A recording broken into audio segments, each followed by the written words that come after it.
আবার অভিযোগটা দাখিল করলাম এই কারণে, ওর স্কুলে দিনকে দিন অনিয়ম বেড়েই চলছে। আর সেজন্য যে মনে করেন আমার ছেলের ইয়াতে তাকে তো মানে ওইভাবে লিখিত না দিলে তো ইএনও সাহেব ওনার কোনো পদক্ষেপ নেবে না, এটা আমার মনে হয়েছিল। আচ্ছা আচ্ছা আচ্ছা। তো আপনি কি অবগত হয়েছেন যে এরকম আরো অভিভাবক বা আরো এরকম শিক্ষার্থীদের সাথে এরকম আচরণ করেছে উনি? অবশ্যই অবশ্যই উনি করেছে, সবাই ভয়ে মুখ খোলে না, বাচ্চা বছরের মাঝপথে দেখে তাই। বছরের মাঝপথটা কোথায় নিয়ে যা দিবে, এই কারণে আমার মতো তো সব অভিভাবকই মানে বলতে সাহস পায় না, আর বাহিরের লোকজনই বেশি আর কি ওর স্কুলে। আর যারাও আছে তারাও তো ওই বাহির থেকে এসে চাকরি করতেছে, তাদের বাচ্চা কাচ্চা, তারা তো ওইভাবে ওনার সাথে সংঘর্ষে যায় না আর কি। মেয়ের সাথে ওনার স্কুলের যে ডাইরেক্ট স্যার আছে রাজু, ও তো বেশি বোঝে। ছেলে আমার মনে হয় না ওর মাস্টার্স ডিগ্রি কমপ্লিট করা আছে, ওকে যদি খোঁটায় দেখা যায় ও মাস্টার্স ডিগ্রি কমপ্লিট করার ছেলে না, হয়তো বা আমি জানি না, কিন্তু আমার একটা ওর অ্যাটিটিউড বলে দেয় আর কি। সে তাকে দিয়ে হাই সেকশনে ক্যাডেটের ক্লাস নেওয়াচ্ছে, কিন্তু ও কি করে ওর বাচ্চা ওরা এত টিচার দিয়ে বাচ্চাদের রেজাল্ট খারাপ, সে দেখ না আমার বাচ্চা তুলনামূলক রেজাল্ট এবার খারাপ করছে আশা অনুরূপ, সে এত খারাপ না।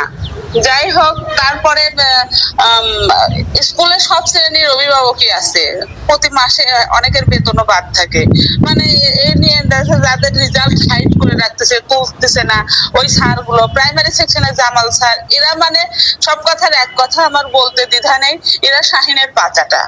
ও আচ্ছা আচ্ছা। তো আমি দেখলাম যে অভিযোগটা করেছেন আপনি গতকালকে,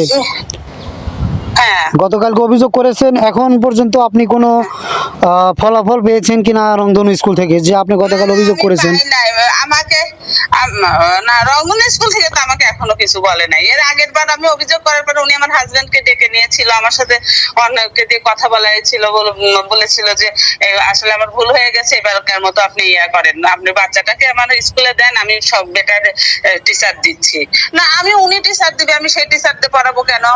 আমার তো নিজস্ব একটা ইয়ে আছে, আমার যাকে পছন্দ আমি তাকে। তো আপনি যে গতকালকে অভিযোগটা দাখিল করেছেন, এই অভিযোগের ভিত্তিতে আপনি কোনো মানে কোন রকম কোনো ফলাফল পেয়েছেন কিনা, মানে স্কুল থেকে বা ইউনো মহোদয়ের কাছ থেকে? স্কুল থেকে না, ইউনো মহোদয় এখন পর্যন্ত আমাকে কোনো নক করেনি। আমি এই জন্য তো মানে খুবই কষ্টে আছি যে সে কেন করবে না, আর সে প্রত্যেকটা বাচ্চার উপর এরকম পার্সেন্ট করে। আবার ওনার স্কুলের কি নিয়ম করছে আপনি জানেন?